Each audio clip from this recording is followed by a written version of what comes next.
Olá, meu nome é Shirley, eu sou licencianda do curso de Geografia da Unila e hoje nós vamos falar do local regional, da influência das atitudes e decisões tomadas regionalmente ou localmente e que afetam outras regiões e outros locais. Para começar, vamos falar sobre fronteiras. O que é uma fronteira de um país, por exemplo? Uma fronteira é uma decisão tomada por pessoas sobre limites de países ou estados ou regiões. Então, as fronteiras são coisas que não existem e delimitam territórios, por exemplo. Em geral, aspectos geográficos naturais, eles são utilizados para delimitar fronteiras, como os rios, os vales, as montanhas, cordilheiras, serras, por exemplo. E elas são usadas porque esses aspectos apresentam uma dificuldade de transposição em algum grau. O Brasil, por exemplo, ele faz fronteira entre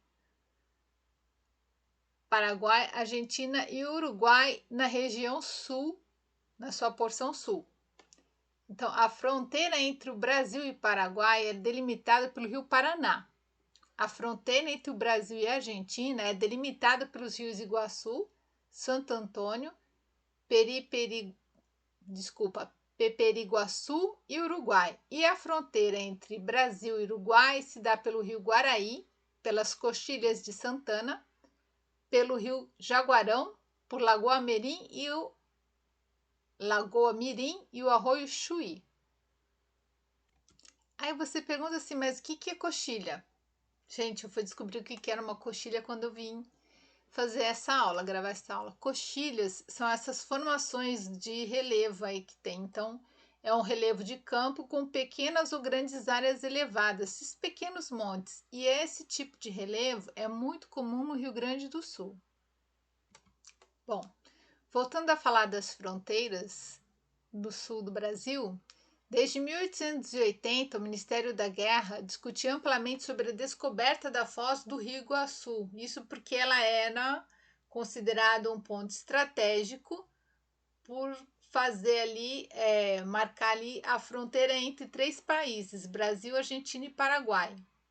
Eles também consideravam fundar uma colônia na região da foz do Rio Iguaçu para impedir qualquer tipo de invasão de estrangeiros ao território nacional. E só em 1888 esses objetivos começaram a ser realizados. A expedição para a descoberta da foz do Rio Iguaçu, ela cumpriu seu objetivo em 15 de julho de 1889. E depois de descoberta a localização da foz do Rio Iguaçu, essa expedição voltou para Guarapuava e aí em 13 de setembro de 1889, fazendo um destaque aqui que em 13 de setembro de 1889 o Brasil ainda era um império. Então essa expedição fundadora partiu de Guarapuava em direção à foz do Rio Iguaçu. Essa expedição era composta por um oficial, um sargento, 34 soldados, 3 mulheres esposas de soldados, 12 operários civis e 4 tropeiros encarregados dos animais de carga, né? Eles partiram para fundar a colônia. Essa colônia chegou aqui na região da Foz do Rio Iguaçu no dia 22 de novembro de 1889. Aí, ou seja, eles saíram de Guarapuava, o Brasil vivia no regime de império. Quando eles chegaram na região de Foz do Iguaçu, o regime político do Brasil já era uma república. Os membros dessa expedição se juntaram à população que já existia aqui. E aqui, na época da descoberta da foz do Rio Iguaçu, já moravam 9 brasileiros, 5 franceses, 2 espanhóis, 95 argentinos, 212 paraguaios e um inglês.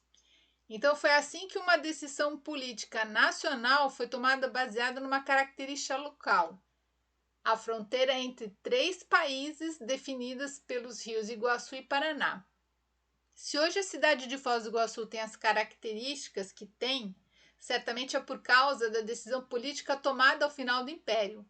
Certamente o 34º Batalhão não existiria se essa decisão não fosse tomada. E como a organização da região do município de Foz foi feita pelo Exército, muita coisa na cidade seria bem diferente. Novamente, uma característica geográfica natural acabou influenciando nas fronteiras e na relação entre os países. Em 1962, o governo brasileiro efetuou um estudo sobre o potencial elétrico do Rio Paraná. E isso iniciou um litígio territorial com o Paraguai. O Paraguai começou a requisitar soberania sobre a região das Sete Quedas. Isso quase chegou a um conflito armado. E essa disputa parou sem solução por um bom tempo. Entre 1968 e 1973, o Brasil viveu o chamado milagre econômico, que foi o crescimento e incremento do mercado interno, devido a investimentos maciços nos setores da economia, como no setor industrial das grandes metrópoles. Nesse período, havia uma expansão de 9% da produção de energia, mas tal crescimento era insuficiente para abastecer o crescimento industrial em curto prazo no Brasil. Então, durante o governo de João Goulart, foram desenvolvidos estudos com vista à expansão do aproveitamento hidrelétrico e do mercado centro-sul do Brasil. Nesse estudo, verificou que as bacias hidrográficas ao sul, elas eram próximas ao eixo industrial do Sudeste, forneciam facilidade logística e atenderiam grandes centros consumidores. Então, dessa forma, após uma série de estudos, ao final de 1972, a construção da hidrelétrica foi definida a 14 quilômetros acima da fronteira com a Argentina, especificamente Foz do Iguaçu.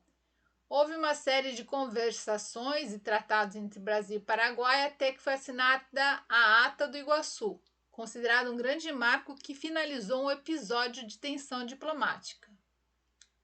Antes do início das obras, em 1975, Foz tinha somente 33.970 habitantes e com a instalação da obra e a migração que ela provocou, o número de habitantes foi incrementado em mais de 100 mil pessoas. Foi necessário criar infraestrutura não só para a obra, como para acolher os funcionários e suas famílias.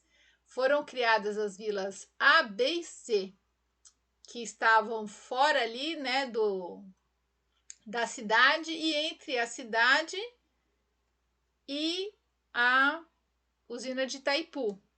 E cada uma dessas vilas tinha sua própria infraestrutura e seus próprios serviços.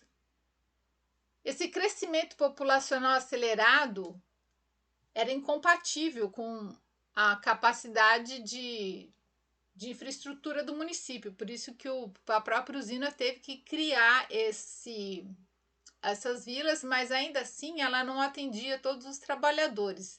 Então, os trabalhadores que chegavam acabavam se estabelecendo em regiões carentes até de serviços básicos, e isso acentuou a pobreza e a falta de condição mínima das pessoas. A criação do lago para a geração de energia pela Itaipu provocou a inundação de uma enorme extensão territorial e ocasionou o deslocamento de pessoas de seus locais, eliminou vários habitats e suprimiu grandes áreas de vegetação.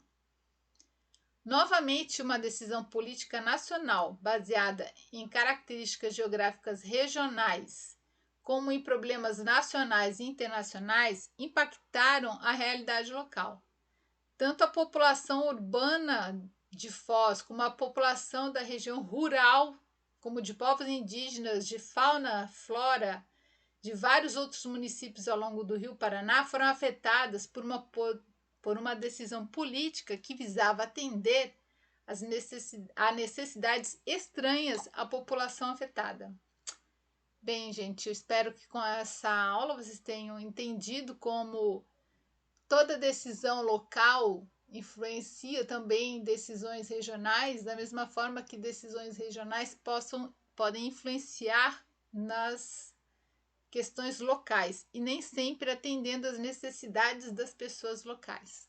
Qualquer dúvida, comentário, você pode deixar gravado aí nos comentários e quando eu ver eu respondo. Muito obrigada.